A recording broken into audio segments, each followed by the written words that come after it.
आशा भरी नारी के एक और भाग में आप सभी का स्वागत है। मेरा नाम है वाणी और मेरे साथ यहाँ है नतान्या और आज हम आपके लिए एक खास विषय को लेकर आए हैं। हमने 3 भाग पहले स्वस्थ खाने के बारे में बात की थी।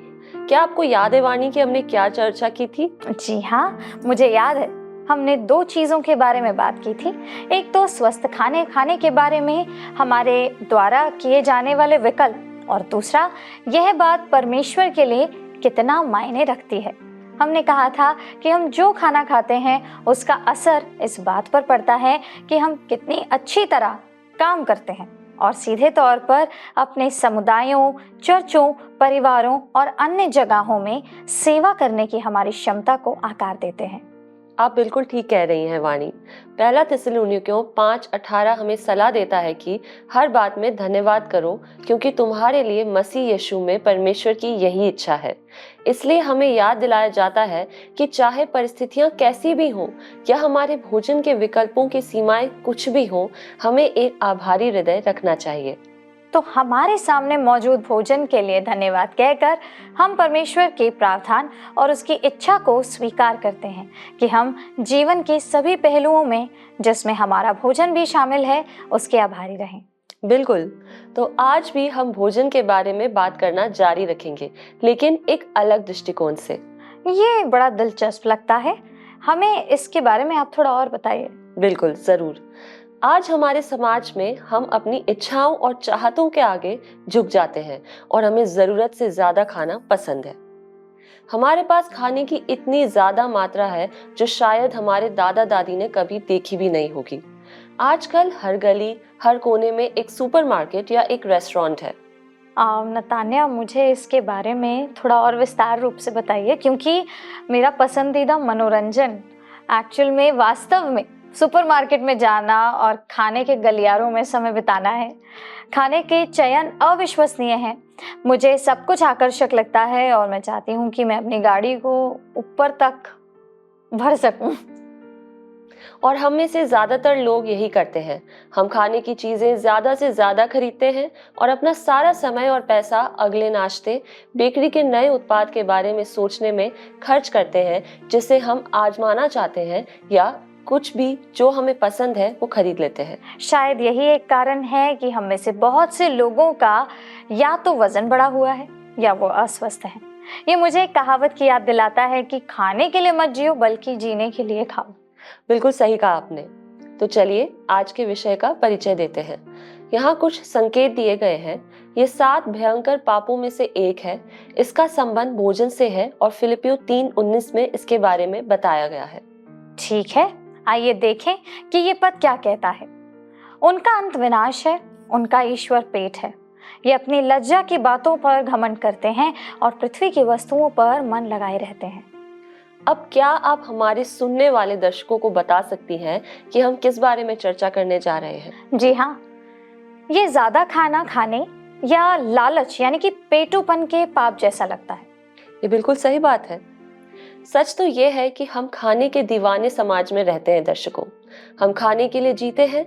खाना हमारा पसंदीदा मन बहलाने का माध्यम बन गया है। हम अपने दिल की योजना खाने के इर्द गिर्द बनाते हैं। जी हाँ, अब खाने में कुछ भी गलत नहीं है। खाना अच्छा है और भोजन अच्छा ही होता है। बुरा तब होता है जब खाने का आनंद हम पर हावी हो जाता है। जैसा कि जॉर्ज बर्नार्ड शॉ ने लिखा है, भोजन के प्रति प्रेम से बढ़कर कोई सच्चा प्रेम नहीं है। हमें खुद से पूछना चाहिए, हम कब खाते हैं, हम क्यों खाते हैं, हम किस लिए खाते हैं, स्वास्थ्य और ऊर्जा के लिए या अन्य कारणों से। भोजन करना आनंद देने वाला है जो अच्छा है, लेकिन आनंद एक ऐसा आराधना करने योग्य व्यक्ति भी बन सकता है जो हमारा स्वामी बन जाता है और अंततः हमारे द्वारा खाए जाने वाले भोजन की सराहना करने की हमारी क्षमता को बर्बाद कर देता है। जी हाँ, तो जब आनंद एक आराधना करने योग्य व्यक्ति बन जाता है तो खाने की लालच एक समस्या बन जाती है। और अगर हम लालच या अधिक खाने से जूझते हैं तो इसका मतलब है कि हम अपने आप को विशेष रूप से भोजन से जुड़ी आनंद की इच्छा से प्रभावित होने दे रहे हैं। ये सही है, लेकिन यहाँ याद रखने वाली बात यह है कि पूरे पवित्र शास्त्र में लालच केवल अत्यधिक खाने या पीने के बारे में नहीं है, ये अधिक की असीमित इच्छा के बारे में है। अधिक आनंद, अधिक शक्ति, अधिक आराम, अधिक उपभोग, जो हमारे पास जो कुछ भी है उसके लिए हमारी कृतज्ञता को दबा देता है और हमें दूसरों की जरूरतें दिखाई नहीं देती हैं। एक बार की बात है, एक आदमी था जिसे खाने का बहुत शौक था। वो सुबह से लेकर रात तक खाता रहता था। उसका वजन बहुत ज्यादा था और उसे बहुत ज्यादा मोटा माना जा सकता था। वो बहुत ज्यादा खाने की वजह से बदसूरत हो गया था। खाने के अत्यधिक सेवन के कारण उसका डील डॉल पूरी तरह से बेडौल हो गया था। उसके कपड़े तंग और असंगत दिखाई देते थे। उसे चलने फिरने में दिक्कत होती थी क्योंकि उसके पैर बहुत फूले हुए थे और केवल थोड़ा परिश्रम करने से ही वो बहुत थक जाता था। असल में वो सामान्य रूप से नहीं चलता था, बल्कि डगमगाते हुए चलता था। उसका पसंदीदा रेस्टोरेंट जितना चाहे उतना खाए स्थानीय शहर में स्थित था, जहां वह रोज जाता था। वो दिन में 3 बार खाने की सामान्य दिनचर्या से संतुष्ट नहीं था, जिसे सामान्य आहार माना जा सकता था, बल्कि उसे नियमित रूप से भोजन के बीच में अस्वास्थ्यकर फास्ट फूड खाने की इच्छा भी होती थी। भोजन के दौरान वो मांस के कुछ टुकड़े और कुछ सब्जियों से खुद को संतुष्ट नहीं कर पाता था। जो कुछ भी खाने में होता था, उसे वो सब कुछ चाहिए था। अगर 5 अलग अलग प्रकार के मांस का विकल्प होता तो वो सब खा लेता। उसके भोजन की मात्रा इतनी अधिक थी कि उसे एक सामान्य आकार की प्लेट में नहीं रखा जा सकता था और रेस्टोरेंट ने भोजन की मात्रा को समायोजित करने के लिए एक बड़े आकार की प्लेट का इस्तेमाल किया। उनके करीबी दोस्त उनके स्वास्थ्य की स्थिति के बारे में बेहद चिंतित थे और अक्सर उन्हें बताते थे कि उन्हें अपना वजन बहुत कम करने की जरूरत है, क्योंकि उन्हें लगता था कि वो धीरे धीरे खुद को मार रहे हैं। वे अक्सर उनकी आलोचना करते थे कि तीसरी दुनिया के देशों में लोग भूख से मर रहे हैं, जबकि वो अनावश्यक रूप से खाने पीने में लिप्त हैं। लेकिन वह उनकी सलाह नहीं मानते थे। एक दिन उन्होंने देखा कि उनका सामान्य स्वास्थ्य बहुत खराब हो गया था और उन्हें शारीरिक खराबी का अनुभव होने लगा था, जिससे उन्हें बहुत परेशानी हो रही थी। यह इतना गंभीर हो गया और वे इतने चिंतित हो गए कि उन्हें अपने डॉक्टर के पास जाने के लिए मजबूर होना पड़ा। उनके चिकित्सा सलाहकार ने उनकी पूरी जांच की और उन्हें बताया कि मोटापे के मुख्य कारक के अलावा वे अपने उच्च रक्तचाप और कोलेस्ट्रॉल के स्तर के बारे में भी चिंतित थे, जो अस्वीकार्य हो गए थे। उन्हें सलाह दी गई कि उन्हें दवा और सख्त आहार लेना होगा, नहीं तो वे शायद कुछ महीनों में मर जाएंगे। उन्हें बताया गया कि सबसे पहले उन्हें भोजन के बीच में कुछ भी खाने को पूरी तरह से खत्म करना होगा और उनके मुख्य भोजन की मात्रा को बहुत कम करना होगा। उन्हें भोजन को पूरा करने के लिए केवल एक तरह के मांस के 2 टुकड़े और 2 आलू और कुछ सब्जियां खाने की अनुमति थी। यदि वे इस समझाई गई मात्रा से अधिक खाते हैं तो वे भविष्य में गंभीर समस्याओं के जोखिम में खुद को डाल रहे थे। उन्हें बताया गया कि उन्हें इस आहार के अलावा दैनिक व्यायाम भी शुरू करना होगा, ताकि वजन को जल्द से जल्द कम किया जा सके, क्योंकि उनकी शारीरिक स्थिति अब एक गंभीर स्थिति के करीब पहुंच गई थी। 2 महीने के भीतर ही उसने सफलतापूर्वक अपना वजन 20 किलो कम कर लिया और एक बेहतर और स्वस्थ जीवन के लाभों को महसूस करना शुरू कर दिया। नीति वचन 23:20 से 21 हमें याद दिलाता है, दाक मधु के पीने वालों में ना होना, ना मांस के अधिक खाने वालों की संगति करना, क्योंकि पियक्कड़ और खाऊ अपना भाग खोते हैं और पीनक वाले को चिथड़े पहनने पड़ते हैं। कितनी दिलचस्प वीडियो थी। अच्छे भोजन या किसी और चीज का जो परमेश्वर ने हमारे भले के लिए दी है आनंद लेना जरूरी तौर पर गलत नहीं है। बाइबल कहती है क्योंकि हर एक अच्छा वरदान और हर एक उत्तम दान ऊपर ही से और ज्योतियों के पिता की ओर से मिलता है। याकूब 1:17। आखिरकार परमेश्वर ने हमें अच्छी चीजों का आनंद लेने की क्षमता दी है। दर्शकों, अगर वो नहीं चाहता कि हम उनकी सराहना करें तो क्या वो ऐसा करता? अगर हमारे पास स्वाद को पहचानने वाली कोशिकाएं या सुगंधित गुलाब को सूंघने की क्षमता नहीं होती तो हमारा जीवन कैसा होता? समस्या ये है दर्शकों कि हम आसानी से परमेश्वर के उपहारों का दुरुपयोग करते हैं और उन्हें किसी हानिकारक या यहाँ तक कि बुराई में बदल देते हैं। भोजन अच्छा है, लेकिन जब ये हमारा स्वामी बन जाता है तो ये बुरा हो जाता है। यही कारण है कि बाइबल खाने के लालच की निंदा करती है। बाइबल हमें याद दिलाती है कि क्योंकि जो व्यक्ति जिससे हार गया है वो उसका दास बन जाता है। दूसरा पत्रस 2:19। जी हाँ, खाने का लालच आमतौर पर भोजन से जुड़ा पाप है। हालांकि यह सिर्फ जरूरत से ज्यादा खाना नहीं है, बल्कि इसमें शराब पीना, टीवी इत्यादि को देखना, अनुचित विचार और व्यवहार और भौतिक सुखों के प्रति आसक्त प्रेम शामिल हो सकता है। यह किसी भौतिक चीज को उपासना के योग्य बनाता है। और हम जानते हैं कि प्रतिमाओं की उपासना करना 10 आज्ञाओं के विरुद्ध है। निर्गमन 20:3 कहता है, तू मुझे छोड़ दूसरों को ईश्वर करके न मानना। जब हम खाने के प्रति आसक्त होते हैं तो हम गढ़ी हुई प्रतिमाएं नहीं बनाते, बल्कि हम ऐसे व्यवहार में संलग्न होते हैं जिसे परमेश्वर स्वीकार नहीं करता। खाने का लालच आत्मिक और शारीरिक दोनों रूपों से हानिकारक है। अधिक खाने से स्वास्थ्य खराब हो सकता है और मधुमेह और उच्च रक्तचाप जैसी बीमारियां हो सकती हैं, जो मृत्यु का कारण बन सकती हैं। अध्ययनों से पता चलता है कि बहुत अधिक समय तक टीवी इत्यादि देखना आंखों में तनाव, पीठ दर्द और लत लगाने वाला व्यवहार का कारण बन सकता है। लालच आत्मिक मृत्यु का कारण बन सकता है और परमेश्वर के साथ हमारे संबंधों के बीच बाधाएं पैदा कर सकता है। लालच आत्मा के फल आत्मनियंत्रण के भी विरुद्ध है। ये एक गैर जिम्मेदार जीवन के तरीके की ओर ले जा सकता है, क्योंकि हम अत्यधिक आसक्ति पर बहुत अधिक पैसा खर्च करते हैं और खर्च करने का निरंतर चक्र आमतौर पर पाप से जुड़ा होता है। जी हाँ, खाने के लालच का हमारे शरीर पर भी नकारात्मक प्रभाव पड़ सकता है और इससे अक्सर शरीर के साथ बुरा व्यवहार होता है। बाइबल कहती है, क्या तुम नहीं जानते कि तुम्हारी देह पवित्र आत्मा का मंदिर है, जो तुम में बसा हुआ है और तुम्हें परमेश्वर की ओर से मिला है, और तुम अपने नहीं हो, क्योंकि दाम देकर मोल लिए गए हो। इसलिए अपनी देह के द्वारा परमेश्वर की महिमा करो। पहला कुरिन्थियों 6:19-20। इस दिलचस्प पद को देखें दर्शकों, जब तू किसी हाकिम के संग भोजन करने को बैठे, तब इस बात को मन लगाकर सोचना कि मेरे सामने कौन है, और यदि तू अधिक खाने वाला हो तो थोड़ा खाकर भूखा उठ जाना। उसकी स्वादिष्ट भोजन वस्तुओं की लालसा न करना, क्योंकि वो धोखे का भोजन है। धनी होने के लिए परिश्रम न करना, अपनी समझ का भरोसा छोड़ना। क्या तू अपनी दृष्टि उस वस्तु पर लगाएगा जो है ही नहीं?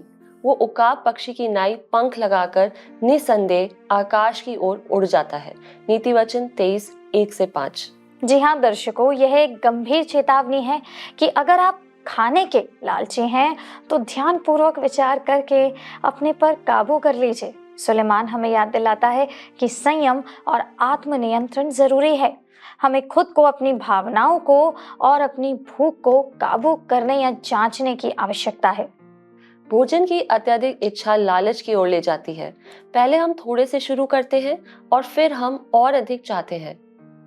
अधिक पैसा, अधिक कपड़े, अधिक गाड़ियां, और धीरे धीरे हमारे पास जो कुछ भी है उससे हमारा लालच संतुष्ट नहीं होता। जी हाँ, और फिर कभी कभी बहुत देर हो जाती है और हम अपनी अधिक चाहने की इच्छा के कारण कठिन और भयानक परिस्थितियों में पड़ जाते हैं। एपिकुरुस का जन्म 2000 साल पहले ग्रीस में हुआ था। वह एक छोटे से बगीचे में रहता था। बगीचे को एपिकुरुस के बगीचे के नाम से जाना जाता था। उसके पास अरस्तु की तरह कोई शिक्षा संस्थान नहीं थी और ना ही प्लेटो जैसा कोई स्कूल था। उसके पास सिर्फ एक बगीचा था। यह साधारण और सुंदर लगता है। एक बगीचा एक शिक्षा संस्थान से ज्यादा प्राकृतिक लगता है। वो बगीचे में कुछ दोस्तों के साथ रहता था। वे बस वहां रहते थे, कुछ खास नहीं करते थे, बगीचे में काम करते थे और उनके पास बस इतना था कि वे अपना गुजारा कर सकें। ऐसा कहा जाता है कि एक बार राजा मिलने आए और उन्होंने सोचा कि यह आदमी जरूर ऐशो आराम से जी रहा होगा, क्योंकि उसका आदर्श वाक्य था, खाओ पियो और आनंद करो। अगर यही संदेश है, राजा ने सोचा, मैं लोगों को ऐशो आराम से विलासिता में जीते हुए देखूंगा। लेकिन जब वो वहां पहुंचा तो उसने देखा कि बहुत ही साधारण लोग बगीचे में काम कर रहे थे, पेड़ों को पानी दे रहे थे, पूरा दिन वे काम करते थे। उनके पास बहुत कम सामान था, बस इतना ही कि वे अपना गुजारा कर सकें। शाम को जब वे खाना खा रहे थे तो वहां मक्खन भी नहीं था, बस सूखी रोटी और थोड़ा सा दूध।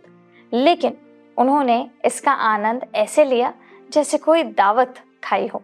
एक दिन खाने के बाद उन्होंने नृत्य किया, दिन खत्म हो गया और उन्होंने अपने अस्तित्व को धन्यवाद दिया, जीवन को धन्यवाद दिया। यह सब देखकर राजा रो पड़ा, क्योंकि उसने हमेशा अपने मन में एपिकुरस की निंदा करने के बारे में सोचा था। उसने पूछा, तुम्हारा क्या मतलब है, खाओ पियो और आनंद करो। एपिकुरस ने कहा, आपने देखा है, हम यहाँ खुश हैं। अगर आप सच में खुश रहना चाहते हो तो आपको साधारण होना होगा, क्योंकि आप जितने जटिल होंगे उतने ही दुखी होंगे। आपका जीवन जितना जटिल होगा उतना ही दुखी होगा। हम साधारण इसलिए नहीं हैं क्योंकि हम परमेश्वर के खोजी हैं या उसे खोज रहे हैं। हम साधारण इसलिए हैं क्योंकि ऐसा होना ही खुश होना है। और राजा ने कहा, मैं तुम्हारे लिए कुछ उपहार भेजना चाहूँगा। तुम बगीचे और समुदाय के लिए क्या चाहते हो? एपिकुरस ने सोचा और फिर कहा, हमें नहीं लगता कि किसी और चीज़ की ज़रूरत है। नाराज़ मत हो, आप एक महान राजा हैं, आप सब कुछ दे सकते हैं, लेकिन हमें ज़रूरत नहीं है। अगर आप जोर देते हैं तो आप थोड़ा नमक और मक्खन भेज सकते हैं। दार्शनिक एपिकुरस जानते थे कि असली खुशी आपके पास जो कुछ भी है उसकी सराहना करने से आती है। बहुत ही दिलचस्प वीडियो था। मसीह होने के नाते हम सोचते हैं कि जब हमारे पास ज्यादा होगा तो हमारे पास ज्यादा स्थिरता होगी और फिर हम परमेश्वर को ज्यादा दे सकते हैं, लेकिन ये सच नहीं है। ज्यादा का लालच हमारा ध्यान इच्छा की वस्तु पर केंद्रित करती है, ना कि उस पर जो उसे देता है। गिनती की पुस्तक के अध्याय 1 में इज़राइल के लोग कुछ महीनों से जंगल में भटक रहे हैं। हर दिन परमेश्वर ने चमत्कारिक रूप से मन्ना नामक पदार्थ खाने के लिए प्रदान किया, ताकि वे वादा किए गए देश की ओर जाने के दौरान जीवित रहें। लेकिन बहुत जल्द वे मन्ना से ऊब गए। जल्द ही इसने मूसा और परमेश्वर के खिलाफ विद्रोह को जन्म दिया। आप जानते हैं वाणी कि मैं अपने पसंदीदा खाद्य पदार्थों का आनंद लेती हूँ, फिर भी मैं उन्हें खाने से तंग आ जाऊंगी अगर मुझे वही खाना कुछ दिनों से अधिक समय तक लगातार खाना पड़े। ये बिल्कुल सच है नतान्या। और परमेश्वर नाराज हैं, लेकिन वो क्या करते हैं? यहोवा ने एक बड़ी आंधी चलाई और समुद्र से इतनी बटेरें उड़कर छावनी पर और उसके चारों ओर आईं और उन्हें केवल उन्हें बटोरना था। वाह! और उन्हें ये बहुत पसंद आया। उन्होंने इसे बड़े चाव से खाया और उनका ध्यान बटेर देने वाले स्वामी के बजाय बटेरों पर चला गया, जिसका वे धन्यवाद करने में विफल रहे। उन्होंने चमत्कार के लिए परमेश्वर को पहचानने की उपेक्षा की और परमेश्वर क्रोधित हो गए। उनका भोजन उनका परमेश्वर बन गया, और हमारा भी। हम उसका पीछा करते हैं, उसमें अपना आनंद और प्रसन्नता परमेश्वर में अपनी खोज और आनंद और संतुष्टि से कहीं अधिक ले लेते हैं। भोजन का लालच भोजन के प्रति हमारे दृष्टिकोण को भी प्रभावित करता है। भोजन के प्रति हमारी अत्यधिक व अस्वाभाविक रुचि, जब हमें वो जल्दी नहीं मिलता तो हमारी बेचैनी, और जब हम उससे वंचित होते हैं तो हमारी नाराजगी। आइए हम उत्पत्ति 25:28 से 34 को देखें, जहां हमें एसाव नाम के व्यक्ति का वर्णन मिलता है जिसका भोजन के साथ एक असामान्य संबंध था। और इसहाक तो एसाव के अहेर का मांस खाया करता था, इसलिए वह उससे प्रीति रखता था, पर रिबका याकूब से प्रीति रखती थी। याकूब भोजन के लिए कुछ दाल पका रहा था और एसाव मैदान से थका हुआ आया। तब एसाव ने याकूब से कहा, वो जो लाल वस्तु है उसी लाल वस्तु में से मुझे कुछ खिला, क्योंकि मैं थका हूँ। इसी कारण उसका नाम एदोम भी पड़ा। याकूब ने कहा, अपना पहलौठे का अधिकार आज मेरे हाथ बेच दे। एसाव ने कहा, देख, मैं तो अभी मरने पर हूँ, सो पहलौठे के अधिकार से मेरा क्या लाभ होगा। याकूब ने कहा, मुझसे अभी शपथ खा। सो उसने उससे शपथ खाई और अपना पहलौठे का अधिकार याकूब के हाथ बेच डाला। इस पर याकूब ने एसाव को रोटी और पकाई हुई मसूर की दाल दी और उसने खाया पिया, तब उठकर चला गया। यूं एसाव ने अपना पहलौठे का अधिकार तुच्छ जाना। एसाव ने अपने पहलौठे के अधिकार, जो उसकी आत्मिक विरासत थी, उससे भी अधिक भर पेट को महत्व दिया। हम जानते हैं कि भोजन एक शारीरिक आवश्यकता है। यदि हम नहीं खाते हैं तो हम मर जाते हैं। लेकिन आज की दुनिया में हमने भोजन के महत्व को बढ़ा चढ़ाकर बताया है। खाद्य कंपनियां फल फूल रही हैं और वे क्रिकेट मैच या फुटबॉल खेल के दौरान अपने खाद्य उत्पादों का विज्ञापन करने के लिए लाखों खर्च कर देती हैं। यीशु ने कहा कि जीवन इन चीजों से कहीं बढ़कर है।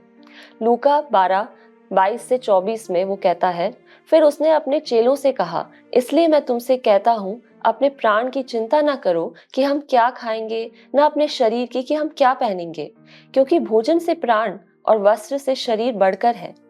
कौओं पर ध्यान दो, वे ना बोते हैं, ना काटते हैं, ना उनके भंडार और ना खत्ता होता है, तो भी परमेश्वर उन्हें पालता है। तुम्हारा मूल्य पक्षियों से कई अधिक है। जी हाँ, लेकिन खाने के लालच का पाप सदियों पुरानी समस्या है दर्शकों। यह कुरिन्थ के चर्च में इतनी बड़ी समस्या बन गई थी कि प्रेरित पौलुस को पहला कुरिन्थियों 11:17 से 22 में इसके बारे में बोलना पड़ा।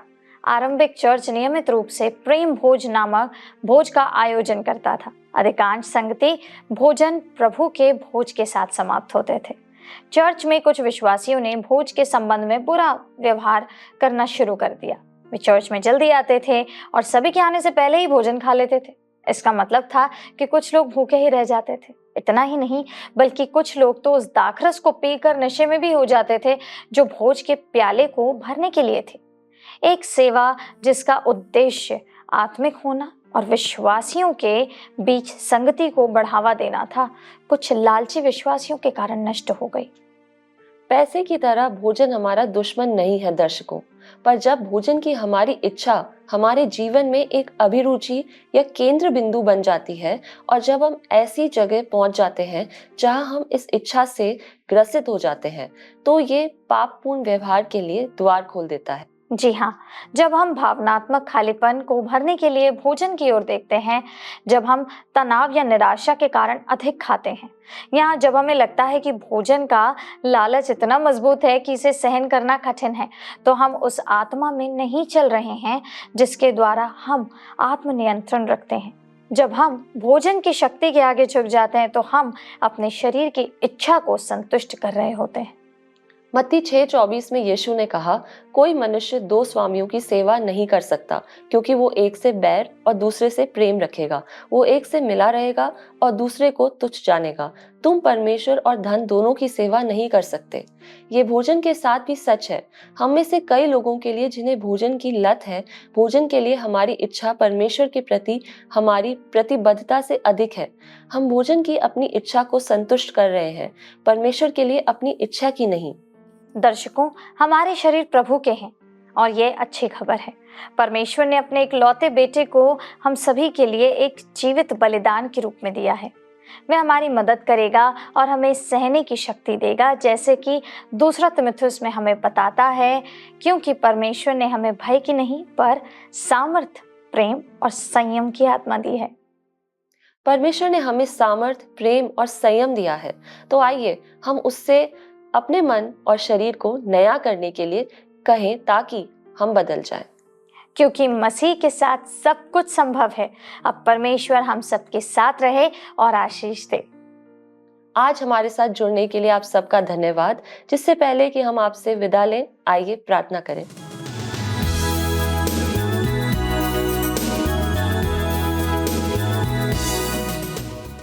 आइए हम प्रार्थना करें। अत्यंत महान, करुणामय और दयालु परमेश्वर, इस सुंदर कार्यक्रम के लिए आपका धन्यवाद देते हैं परमेश्वर, जिसमें कि आपने अपने वचन के द्वारा हमें वो कीमती ज्ञान और समझ दी है पिता, कि हम समझने वाले हो सके कि खाद्य पदार्थों और भोजन के प्रति हमारी लालच को हम अपने जीवन से दूर करने वाले हो सके। पिता परमेश्वर, मैं मांगती हूँ कि इस कार्यक्रम में जब आपने अपने वचन के द्वारा हमें ये साझा किया है कि हमें आपके वचन की लालसा हो, ना कि इन खाद्य पदार्थों की, और हम आपके वचन और आपके दिए गए फलों को, आत्मा के फलों को अपने जीवन में उतारने वाले हो सके, ना कि इन फिजूल की वस्तुओं को जो कि हमारे शरीर के लिए हानिकारक हो सकती हैं। मांगती हूँ पिता परमेश्वर कि आप इस कार्यक्रम के द्वारा हमें से प्रत्येक को वो समझ, ज्ञान और बुद्धि दीजिए कि हम अपने जीवन में वो सही चुनाव करने वाले हो सके और अपने शरीर और अपने स्वास्थ्य का ध्यान देने वाले हो सके। प्रभु जी, मैं मांगती हूँ हमें से प्रत्येक जन के लिए जो आज हमारे साथ जुड़ा है, जो भी तरीके की परेशानी, जो भी तरीके के गलत चुनाव, जो भी तरीके की गलत आदतें उनके जीवन में है, होने दीजिए पिता परमेश्वर कि वो आपके वचन से सीखने और समझने वाले हो सके और अपना ध्यान और अपना मन और अपना समय आपके वचन में लगाने वाले हो सके। इस सुंदर कार्यक्रम के लिए फिर से आपका धन्यवाद देती हूँ। इस दुआ को हमारे उद्धारकर्ता प्रभु यीशु मसीह के नाम से मांगते हैं, आमीन।